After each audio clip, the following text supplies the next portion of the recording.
غم بزرگ بر دل نادیه نایاب، مجری موفق با استعداد و محبوب افغان. آیا با واقعیت نادیه نایاب از کشور امریکا اخراج شده است؟ گفتنی‌های تازه نادیه نایاب در این باره و دوزارانش. نادیه نایاب چرا دیگر به برنامه‌های رسانه‌ایش نمی‌پردازد؟ من در این ویدیو پیرامون حقایق این ماجرا خواهم پرداخت. پس در ادامه با کانال دنیا اینفو باشید.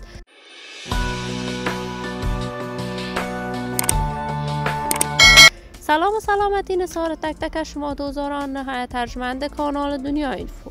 شما را خوش آمدید میگم به یکی دیگر از ویدیوهای جذاب و دیدنی این کانال. اگر دوست دارید از کانال دنیا اینفو باشید، پس برای حمایت هرچی بیشتر از این کانال علامت سابسکرایب را فشار دهید تا بیننده ویدیوهای جذاب و دیدنی کانال دنیا اینفو باشید. نادیه نایاب مجری موفق، چهره شناخته شده و محبوب در میان رسانه‌های افغانستان است. علاقمندان و دوزاران خاص خودش را دارد. نادیه نایاب کارهای رسانه‌ایش را از تلویزیون جهانی طلوع آغاز کرد و توانست در مدت خیلی کوتاهی در میان مردم افغانستان شهرت و محبوبیت خوب کسب کند. برنامه‌های اجتماعی مختلف را در تلویزیون جهانی طلوع ساخت و همچنان مدیر چندین برنامه تلویزیون جهانی طلوع و رادیو آرمان بود. نادیه نایاب در تلویزیون جهانی طلوع رشد خوبی کرد و در همان زمان ازدواج کرد. ازدواج نادیه نایاب اکنون ثمره‌اش 2 فرزند می باشد. نادیه نایاب بعد از تحولات سیاسی حاکم در افغانستان با جمعی از اعضای فامیلش رخت مهاجرت به کشور امریکا است. در کشور امریکا زندگی خوش و آرامی داشت و مانند قبل به کارهای رسانه‌ایش از طریق کانال یوتیوبش می پرداخت.